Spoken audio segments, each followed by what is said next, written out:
Bismillahirrahmanirrahim. Assalamu alaikum ya Madad Mamni and Mominat and viewers. Welcome to the discussion programs that called Discussions with Dr.Naweed Syed.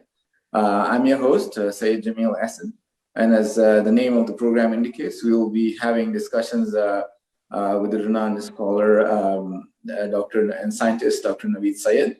I'll take a few minutes to give a brief introduction of Dr. Saab's achievements.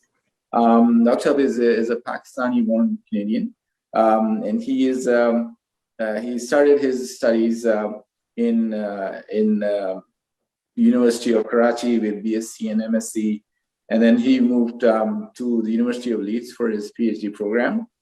And his main interests are the human and computer interaction. And I'm sure Dr. Saab will later on give us some more details. Dr. Saab has been a big part of our not only the scientific world but also the socio-economic, and he's been a part of different organizations. One of the ones that I would want to mention is called TechMeal. He's on the Canadian board of it. TechMeal is teach a kid, make individual life. So as you would say, his has quite a bit of exposure of working with youth, working with the latest technologies and that is going on. He's got Sitara Imtiaz from Pakistan, and of course on the 150th anniversary of Canada, he was awarded a medal there too by the Canadian Senate. Both awards were given to him in the year of 2017. Dr. Saab, other than his scientific achievements and social achievements, is very involved in religious affairs. There's an organization here called Ahlebait in Calgary, and he's been a cornerstone, a pillar for that organization. And I'm sure as we go along the program, we'll learn more about him and we'll learn more from him. Also in the program, I have two youth that are with us. The first one is Ibrahim Rizvi. Ibrahim Rizvi is a grade 10 student in grade 10. Loves playing basketball and his interest in computer programming. So I'm sure he'll benefit a lot from Dr. Saab during the program. Ibrahim also loves to recite Mankabat and Nohas, and he's has been taking part in that in different centers of the GTA for the last couple of years. The second participant would be Sami Naqvi.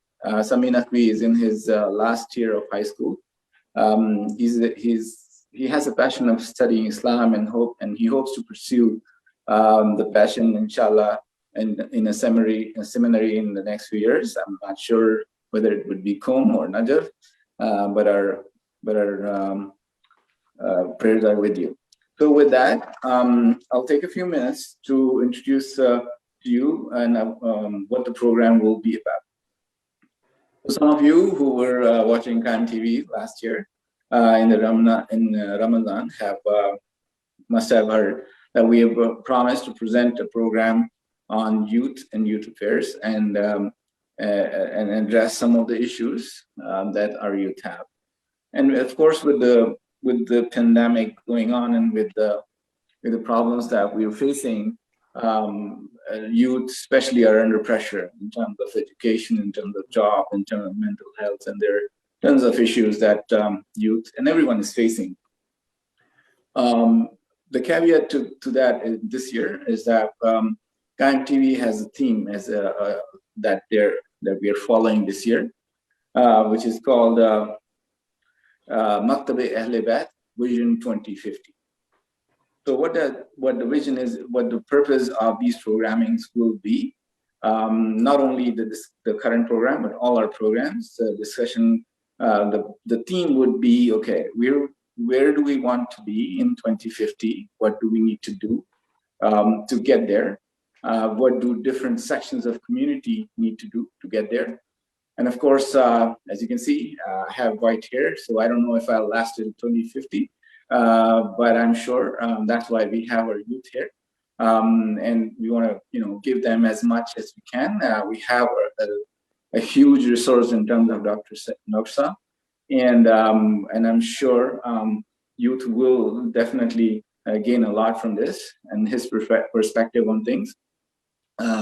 Just to let you know, the first few programs will be pre-recorded, but inshallah we'll be moving towards live programs, so they can also send out your questions or to us, and we can have Dr. answer them for you.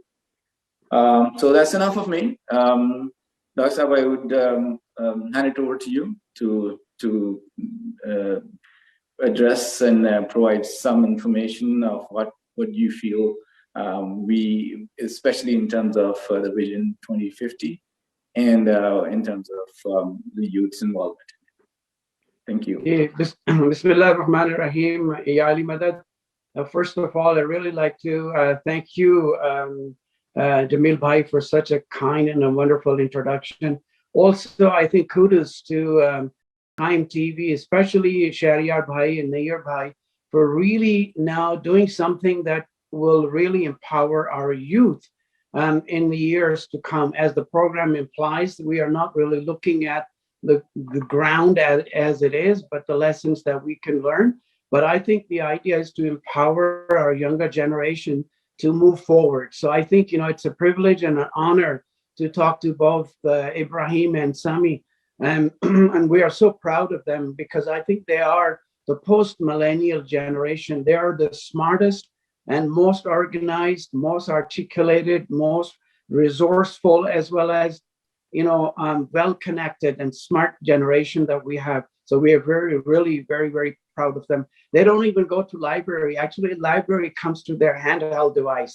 So they command the world on their fingertips. So I think it's really important that we, prepare this younger generation for the next 25 to 30 years, because it's something really important. I am really most humbled by this request from, a group of friends to be able to really address youth. I'll do my best. I'm not really a scholar or knowledgeable person, but, once somebody asked Imam Ali as to how much knowledge should I acquire, and Imam Ali said, at least that much, so that you can appreciate and recognize your ignorance. So I think we are at that stage where I'm beginning to recognize my ignorance. But the idea is that our Masumeens have also told us that you should not prepare or raise your children for your time. You need to raise them for the time that will be coming in front of them. Because if you raise them for your time, they have already passed on, or they would have passed on. And for the sake of, our Canadian youth, I like to point out that somebody asked Wayne Gretzky, how come you have that many assists in addition to goals? And you know what he said? He said, I don't pass puck to my partner where he is, but where he's supposed to be. So because if I passed him puck where he is, he's skating so fast that the puck is going to drop behind him. So the idea really of this particular program, or the series of this program, which is targeted for our youth, is to really give them the puck where it needs to be, and they need to be. The other thing Wayne Gretzky said that, 100% of the shots that you don't take, you don't score. And then he said that I don't wait for the puck to come to me, I go where the puck is. So I think it's important for our youth is to realize and recognize that the times have really changed dramatically. If you look at the socio-economical, political situation right now, you will come to realize that the pandemic and this COVID-19 has changed the world forever. We are going through deglobalization. We are going through deurbanization. All the big powers and the big countries and the great nations are really struggling with their economy and the economy deficit, supply chain related issues. And our youth has really suffered a great deal because of online teaching. Because when you think about your brain, you have the IQ. So in our medical school, we actually do not give students the GPA or the percentages or marks in any way. It's a simple fail on pass, because your IQ has already brought you where you needed to be. From here onward, it's your social intelligence, it's your emotional intelligence, and then it's the spiritual intelligence that would be required for you to really succeed in your life. So the important thing to remember is that these social and emotional aspects have really been seriously impacted because you have not had the opportunity to be in the classroom and learn directly from teachers and your peers as well. So this will really create a huge gap. So the idea of this program, as Jamil Bhai has pointed out, is to really bring you up to speed. So we put these little rocket engines behind you to be able to propel you and see if we could really mitigate those shortcomings that may have resulted in the social and emotional aspect. You know, the most important way or the take-home message for this program before we break into question and answer session would be that what Imam Ali alayhi salam has said, that most complete gift of God is life that is based on knowledge. So our youth needs to really make sure you stay at the forefront of your knowledge and education. And Imam Ali also said that knowledge is power and it can command obedience. A man of knowledge during his lifetime can make people obey. So even in these conditions, when the situation is really very, turmoil, we don't know where things are going to go. A person who has knowledge, Imam Ali said, will command other people to follow and obey. And after his death, he will be respected, remembered, and venerated. So these are really the important thing for us to remember. So we will walk you through these different aspects as to how we could set you up for success. Where is that you need to be? And what would it take for you to get to your goals and individual goals, whatever that might be? Thank you, Dr. Syed. I'm sure it's a good groundwork that we've laid here for our future programs. I just wanted to give a few more pieces of information about the program, and then I'll again ask you to spread some light on one of the topics that we want to start with. So as we said, that we are as a community, as a country, as a human race facing this situation caused by this pandemic, and everyone is having the hardships that are being brought in by the pandemic, and in all of that, there is an ever increasing pressure on the youth, because most of us, we're in a stage where we're in jobs and we're providing for our families and all that, but our youth have two folds, and education, one, family, two, keeping their heads straight because of work, studying from home, not going to school, not playing enough, having those physical exercises, and then once the youth that are done their education are having problems with their jobs and finding jobs and so on and so forth. So there's a lot of pressure on that. So what we thought, and as we discussed with you, Dr. Syed, in our program, we'll target two things. One is the worldly success, and on the other side, this other side of the Vision 2050 is to so we're working towards the worldly excellence. But what about religious? Where do we want to be in 2050? Because other than the pandemic, there's an ongoing endemic of different schools of thoughts and so on and so forth. And the youth of today is working with so much information that for them to be in 2050 a true Azadat of Ahlebait, they need guidance in there too, and guidance that is related to this world's issues. And I'm sure most of our youth attend majalis, they go to dashan, they hear speeches from different scholars, religious scholars. But the intent of this program is to give them something to link the two and excel in both of them together.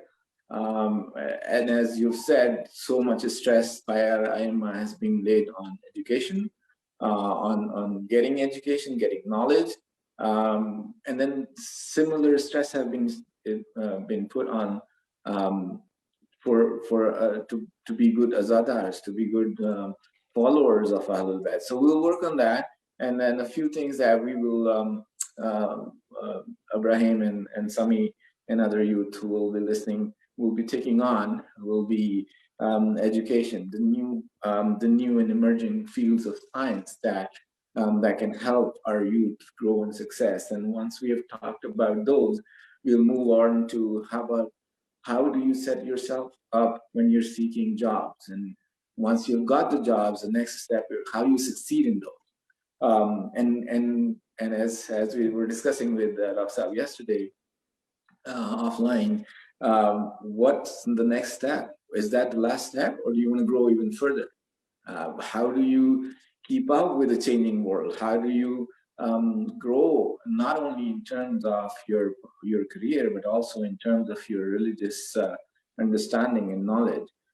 So that balance between the religious excellence and the worldly success. Let's work towards that. Dr. Syed, if you have a few words to say about that. Thank you so much. I think, mashallah, you really brilliantly set up the entire, programs that we have in mind. Imam Jafar Sadiq alayhi salam once said that I would like to see my youth in two configurations, only in two forms. And one is that either they are themselves scholars or in search of scholarly activities. So I think the important thing is that this is where we need to be in terms of really where we would like to take our youth and empower them with state-of-the-art, cutting-edge technologies, and where the field will be in 2050. So I think that is something very, very important. And Imam Ali alayhi salam also said that your supremacy over others is really proportional to the extent of your knowledge and wisdom. So if we want to not only thrive and survive, but to lead the world, I think our youth and Shia youth, we would like to see them really leading humanity in every single facet of discipline that they are good at, or they are really empowered, or they feel that they have the most passion about. Considering these situations and circumstances, Imam Ali alayhi salam also said that one who takes lessons from, the events of the life, they get the vision. And once you get the vision, you get the wisdom. When you get the wisdom, you actually acquire knowledge. So it's really a chain reaction where you would need to really make sure that you stay ahead of the game or ahead of the curve. So what we would do in this program is to do professional and career development to help our youth find a particular area that we think will suit their personality and their trait set. Because you can only go from good to great in the area that you're good at. But fortunately or unfortunately, our younger generation is good at too many things. So so many choices in the discipline. Should I do robotics? Should I be a neuroscientist? Should I go and become a radiologist? Or should I be really do the artificial intelligence, machine learning? What should I do? Because they're so talented, mashallah, that these choices end up causing paralysis, and they have difficulty in picking a career. So I think what we will do over the course of this program is to help them find their expertise and couple it with their passion. Because what the world really needs is the people who are passionate or who have come alive. So that's what the world is needing for. So I think what we will do is, in addition to helping them find their own passion and the career, we would also like to really focus on those youths who are already in the job market. How could we really consolidate them or help them achieve jobs in their respective field, not only that to secure job, but also to be able to really excel and continue to grow in that profession. I always give the examples that if you like gulab jamun or rasmalai, you don't take it when you go fishing. You actually take what fish likes. Otherwise, you catch cold and no fish. You can sit there all day. So what we need to do with this youth is that we need to empower them to see what is really out there that they need to do to be able to succeed here. And then I think once our here-in is sorted out, where we're providing service to humanity to the best of our ability, we are following the teachings of our Masumeen alayhi salam, I think the hereafter takes care of itself. MashaAllah, Jazakallah, Dr. So I think at this point in time, I'll open the floor to Ibrahim and Sami and see if they have any questions or any ideas that they want to share, and we'll go from there. So Sami, I believe, has a question or has a comment. Please go ahead, Sami. Yes, so one point. So since a lot of youth have a lot of free time at home, how do you think they should manage their time with regards to their school life, with their personal life, with their academia, and in terms of seeking knowledge too, as the Aimma have really emphasized on seeking Islamic knowledge too as a means of seeking closeness to your religion and your worldly affairs at the same time. So how should they strike the balance between the two? Great question, mashallah. The time management is one of the most important skills that you really need to have. I always give examples that even the busiest people in the world aren't too busy to tell you how busy they are. We can spend hours telling you how busy we are, but the important thing is really to make sure that you set up your priorities. What is really important, in your life? As a professor was once giving a talk, and he showed his class a jar, an empty jar, and he said, "What do you think is in it?" And they said, "It's empty." He filled it up with golf balls, and then he said, "What do you think?" And they said, "It's full." He took a bunch of marbles and he put them in there and shook them. They fit it too. And they said, "Oh, wow, this is really full now." So he took a really, jug full of sand. He poured that inside it. And now the student said, "Oh my God, nothing can fit in. This is, up to the brim. This jar is filled." He took 2 cups of coffee and poured that in. And he said, "These golf balls, these are your job, your house. And, and your really family and life. And these marbles are really your job and your, cars, your house, and everything else is sand. If you fill this jar with sand first, there will be no room for anything else, right?" So one of the students said, "Well, what about coffee?" He said, "Every now and then you should have a cup of coffee." So really the important thing is that you can manage all of your activities, from sports to social activities and other aspects, but you need to prioritize as to what's really important at what time.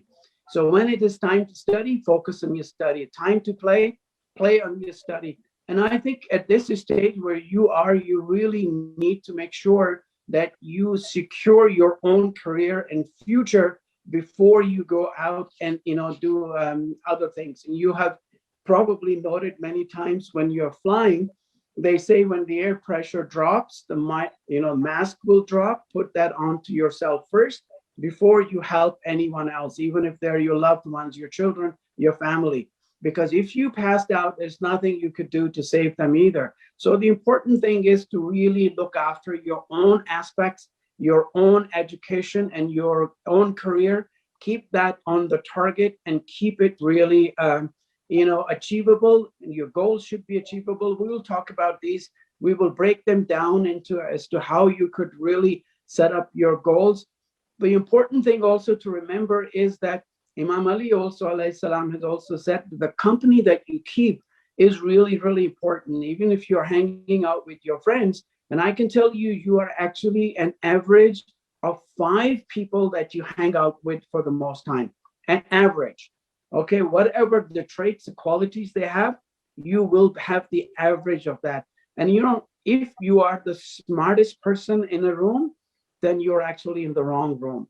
So it's really important for you to surround yourself with intellectuals and, you know, people. But then going back to the spirituality will come if you have the IQ, the knowledge yourself, and then your social intelligence, which is ikhlaqiyat and moral codes of conduct that Imam Ali and our Masumin taught, your social, and then your emotional intelligence, how you behave in a group setting, and then you will have actually the spiritual intelligence. So if you started working on this moral codes of conduct in your knowledge, spirituality will come.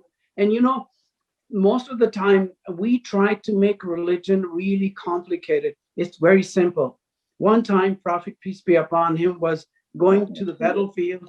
The trumpet is blown, and then Prophet is about to mount his camel, and all of a sudden an Arab Badu comes and he held his camels, by his hand, and he said to Prophet, "O Prophet of Allah, teach me the entire religion of Islam, the faith of Islam." Now it's a battlefield, right? He has to go, but this person is asking the explanation for the entire religion. And then the Prophet, peace be upon him, when he put his one foot on the one side of the paddle, and he said, "Uti Allah, obey Allah, obedience to Allah." And then when he put his second foot, he said, "Service to humanity." That is really where your religion is confined between the two footsteps of Prophet, peace be upon him. So life is not that complicated as we make it out to be, right? Service to humanity is the rent we pay. And I think this is something that we should empower our youth to think as what it is their role in the society. And once you have decided your role, your timing and every priority really falls in place. MashaAllah. So, Sami, I believe there's some information in there that definitely we can start working on and use. And then as we go along in the programs, I'm sure you'll have tons of questions, and other youth like you will have questions.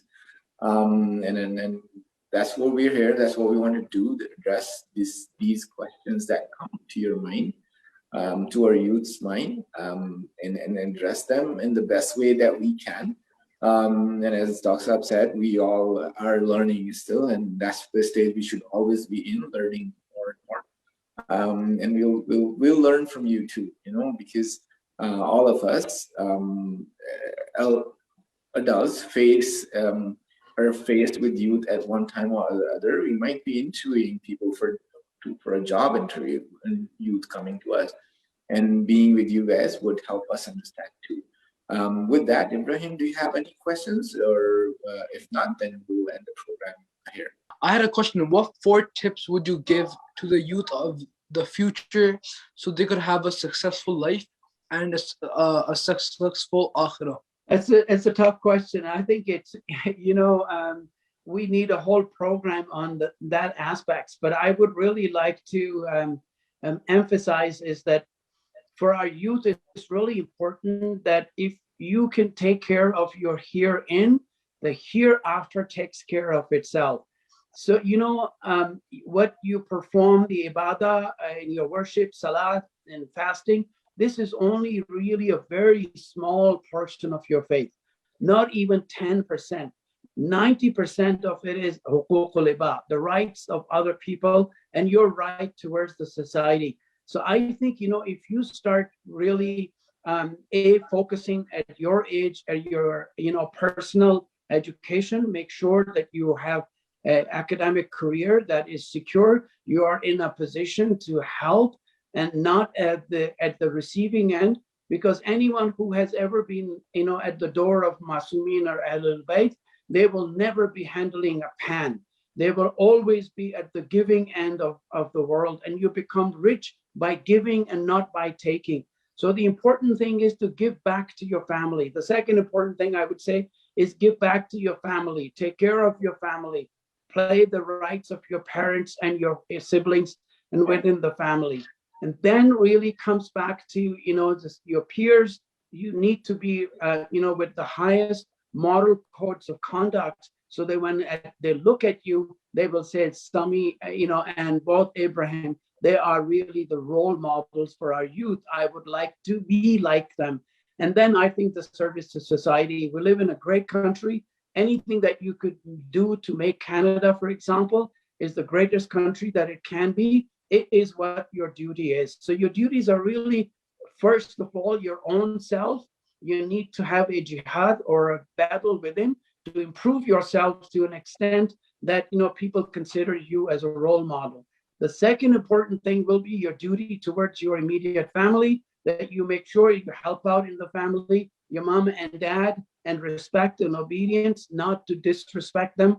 And then the third is really your own peer in your school setting. And the fourth is that you should go out to help out the community, either at the Imam Bargah or at the, you know, mosque, and even working for charitable organization to support them. So I think these are the four important things that you should really focus on, and life will become a lot easier, inshallah. MashaAllah, Dr. Saab, I think I related Sami's question a lot to the question that Arab asked Rasulullah when he was going for the battle. But really, I think this is what the theme of the program will be. And of course, we'll take as many programs as is needed to see how much message can we convey. With that, we are at the end of the program, today's program, with a prayer that may Allah give you happiness and your family happiness, and gives you no grief other than the grief of Imam Hussein. And we'll inshallah meet again in the next program. Thank you and Khuda Hafiz.